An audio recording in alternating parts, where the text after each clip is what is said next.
Assalamualaikum warahmatullahi wabarakatuh. Halo semuanya, perkenalkan kami dari kelompok 9, mata kuliah simulasi industri paralel B, ingin mempresentasikan mengenai tugas besar kami tentang materi simulasi diskrit dan dinamis. Sebelum masuk ke materi, alangkah baiknya jika kami memperkenalkan diri kami terlebih dahulu. Perkenalkan, nama saya Aditya Paramita, NPM 20145.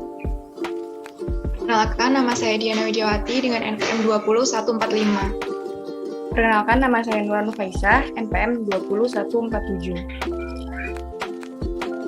Perkenalkan, saya Boris Sinaga, NPM 200-154. Selanjutnya, kami akan menjelaskan mengenai materinya. Pertama, ada simulasi diskrit, sistem antrian pembelian obat di apotek Amerta Surabaya.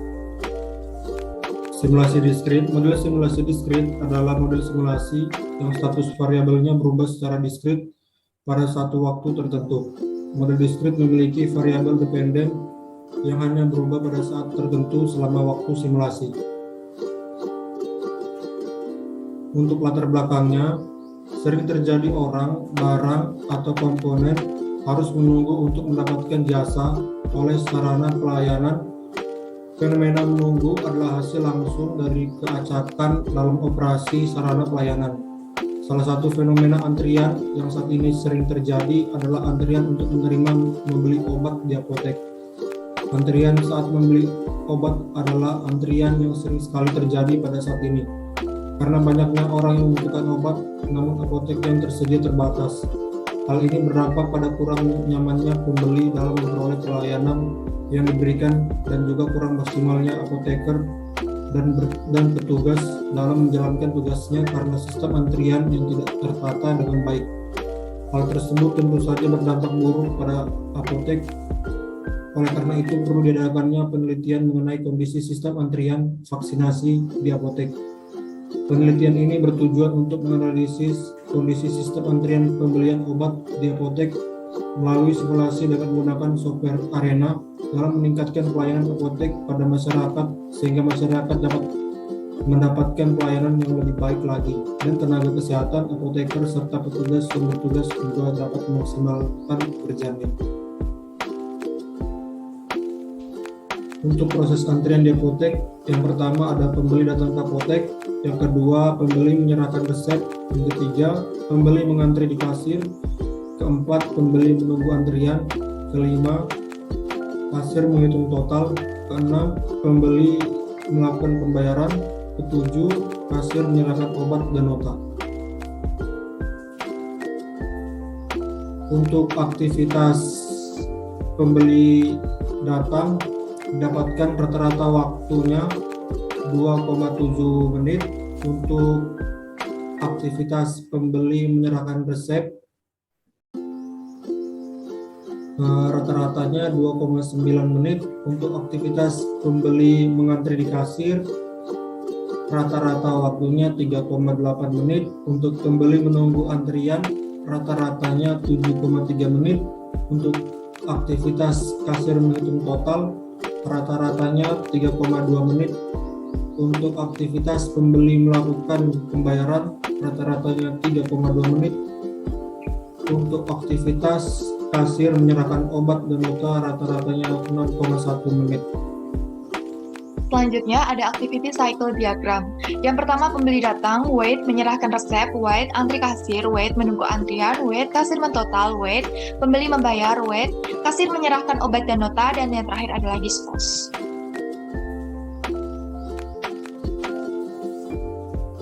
Lalu ini merupakan output simulasi menggunakan software Arena. Yang pertama ada pembeli datang ke apotek, lalu assign 1. Yang pertama ada stasiun resep, yaitu pembeli menyerahkan resep, pembeli mengantri di kasir, pembeli menunggu antrian, kasir menghitung total. Lalu menuju stasiun 2 adalah stasiun penerimaan obat. Pembeli melakukan pembayaran, kasir menyerahkan obat dan nota, assign 2, record 1, meninggalkan tempat.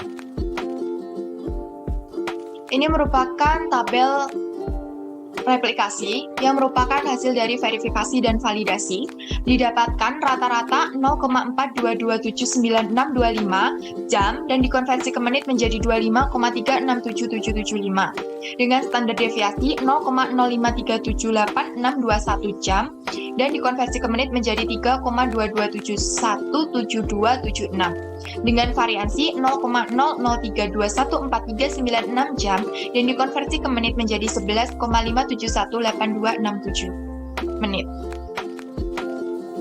Lalu dengan N sama dengan 10, N-1 sama dengan 9, dan confidence levelnya adalah 95%.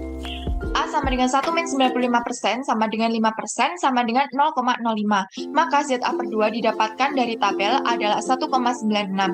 Half width dihasilkan 0,0384371. Beta sama dengan half width, jadi sama 0,0384371.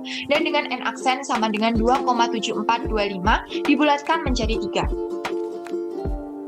Dari perhitungan yang telah dilakukan, diperoleh jumlah minimal replikasi yang dibutuhkan yaitu sebanyak 3 replikasi.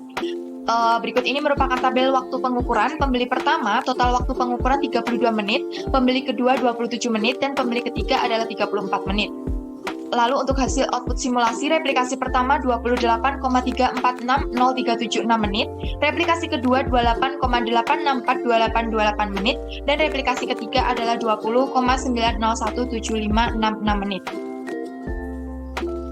Lalu ini merupakan tabel perbandingan output real system dan arena. Untuk replikasi pertama, real system 32 menit, arena 28,3460376 menit. Replikasi kedua, real system 27 menit dan arena adalah 28,8642828 menit.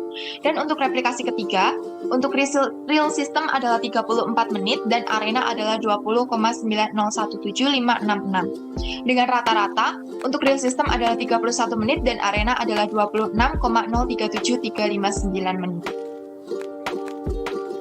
Dengan H0, μ1 sama dengan μ2 sama dengan 0, dan H1, μ1 sampai μ2 tidak sama dengan 0, dengan alfa 0,05, maka didapatkan dari tabel distribusi T bahwa Tn-1 dikali alfa per 2 sama dengan 4,3027. Hw sama didapatkan hasil yaitu 32,429, sehingga confidence intervalnya adalah min 27,466359 kurang dari sama dengan μ1 sampai dengan μ2 kurang dari sama dengan 37,391641. Dengan analisa, dari hasil perhitungan tersebut dapat disimpulkan bahwa H0 diterima karena nilai 0 berada pada rentang μ1 sampai dengan μ2, sehingga dapat dikatakan data yang didapat valid.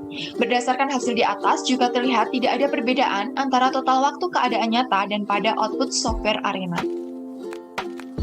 Didapatkan kesimpulan, berdasarkan hasil output dari software arena dan pembahasan di atas, dapat diketahui bahwa tidak terdapat antrian pada pembelian obat di Apotek Amerta Surabaya.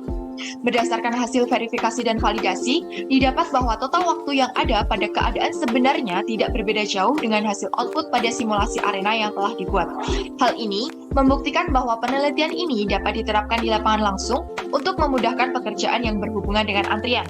Diharapkan untuk penelitian selanjutnya dilakukan dalam jangka waktu penelitian yang lebih lama lagi agar simulasi yang dibuat lebih menyerupai sistem nyata.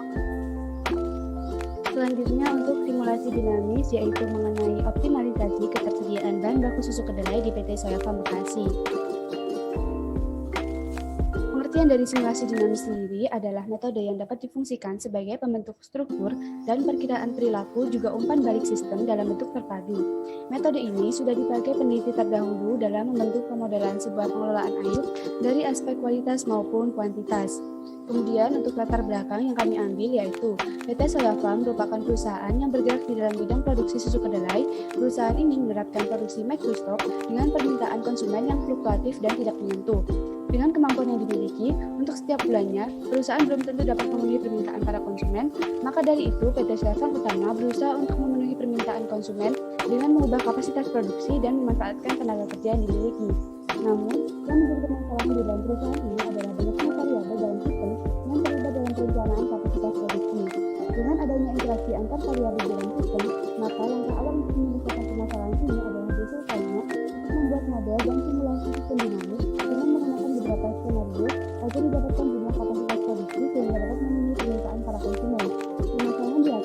diselesaikan dengan bantuan software Vensim untuk membuat causal diagram dan stock flow diagram untuk menganalisis variabel-variabel apa saja yang mempengaruhi proses produksi susu kedelai di PT Soil Farm.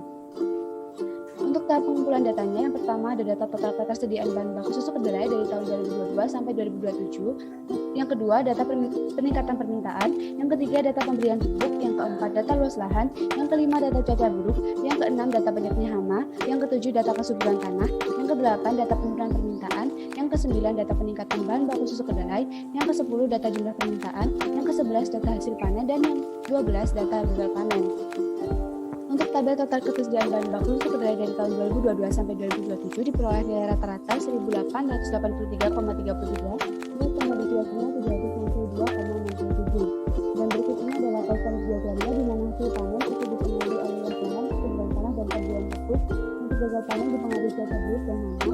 Untuk jumlah permintaan dipengaruhi penurunan permintaan dan peningkatan permintaan. Sedangkan untuk ketersediaan bahan baku dipengaruhi oleh hasil panen dan jumlah permintaan.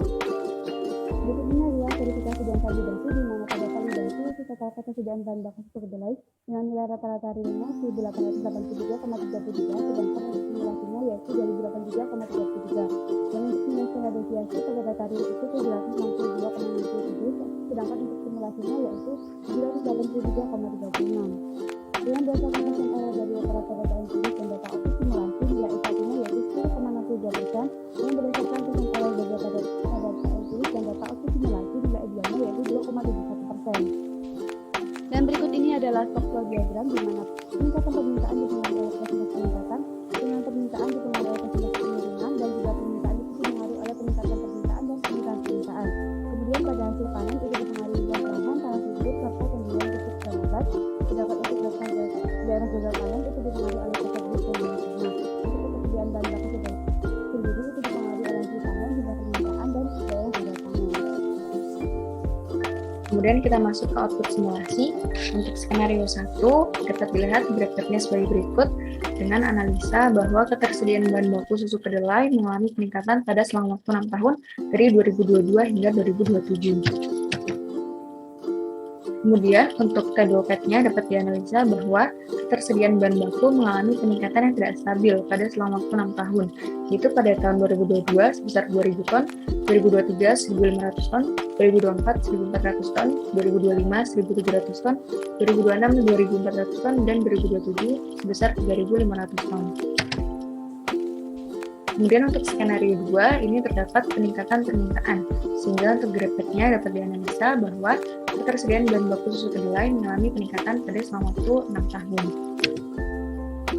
Untuk T2PET-nya dapat dianalisa bahwa ketersediaan bahan baku mengalami peningkatan yang tidak stabil pada selama waktu 6 tahun, yaitu pada tahun 2022 sebesar 2.000 ton, 2023 1.500 ton, 2024 1.200 ton, 2025 1.100 ton, 2026 1.200 ton, dan 2027 1.500 ton. Untuk skenario 3, ini terdapat penurunan permintaan, yaitu untuk grafiknya dapat dianalisa bahwa ketersediaan bahan baku mengalami peningkatan pada selama waktu 6 tahun. Untuk T2PET-nya dapat dianalisa bahwa ketersediaan bahan baku mengalami peningkatan yang tidak stabil pada selama waktu 6 tahun, yaitu pada tahun 2022 sebesar 2.000 ton, 2023 1.500 ton, 2024 1.500 ton, 2025 2.000 ton, 2026 3.000 ton, dan 2027 sebesar 4.500 ton. Kemudian yang terakhir ada skenario 4, ya ini terdapat peningkatan hasil produksi. Ya, untuk analisa grafiknya sendiri yaitu ketersediaan bahan baku mengalami peningkatan pada selama waktu 6 tahun.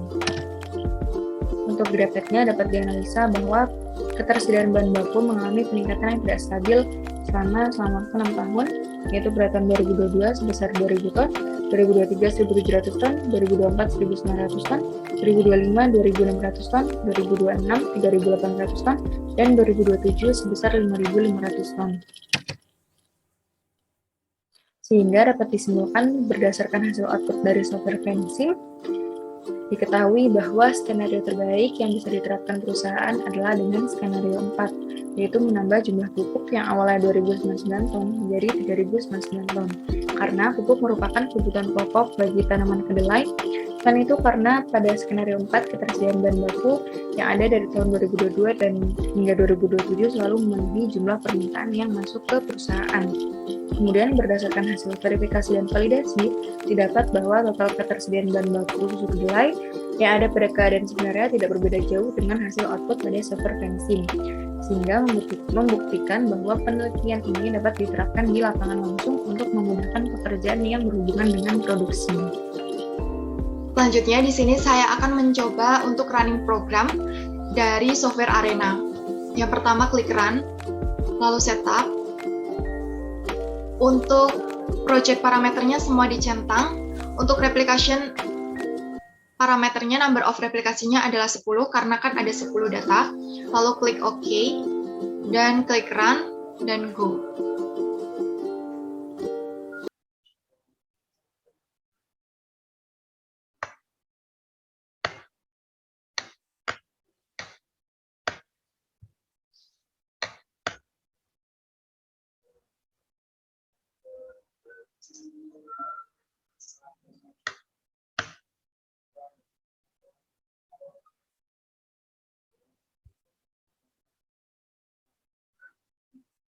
Lalu klik yes. Nah, ini merupakan hasil dari running programnya. Ini ada replikasi pertama sampai replikasi yang terakhir. Jadi replikasi yang pertama ada 0,4724336 sampai yang terakhir, sampai dengan replikasi yang terakhir.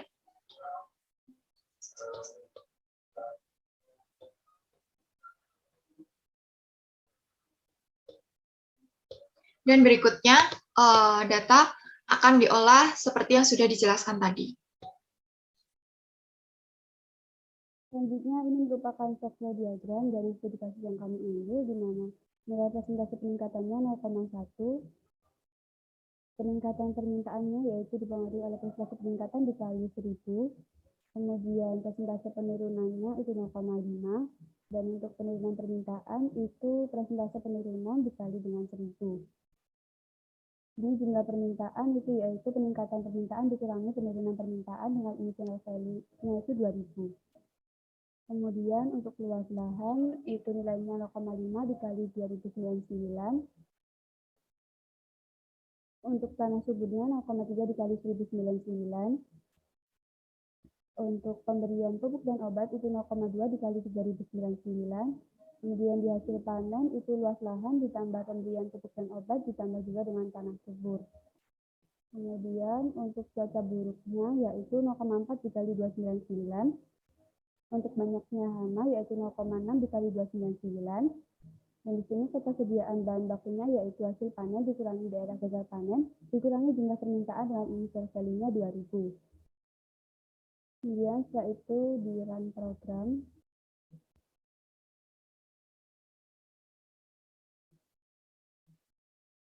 Sehingga diperoleh untuk skenario 1 grafiknya seperti ini. Tabelnya nilainya seperti ini. Dan tabelnya juga seperti ini. Selanjutnya untuk skenario 2 yaitu pada presentasi peningkatan, itu nilainya diganti dengan 0,6. Kemudian disimulasikan sehingga pada skenario 2 itu grafiknya diperoleh seperti ini. Untuk nilai tabelnya juga seperti nilai ini tertera. Kemudian untuk tabelnya juga seperti ini. Selanjutnya untuk skenario 3 yaitu diubah di persentase penurunan senilai 0,8. Kemudian kita simulasikan sehingga diperoleh data seperti ini. Tabelnya juga nilainya seperti yang tertera, serta tabelnya juga seperti ini. Kemudian untuk skenario keempat, yaitu pemberian pupuknya, kita ubah ke 3099. Oke. Diperoleh dapatnya seperti ini. TBP-nya juga seperti ini, serta TBK-nya seperti ini.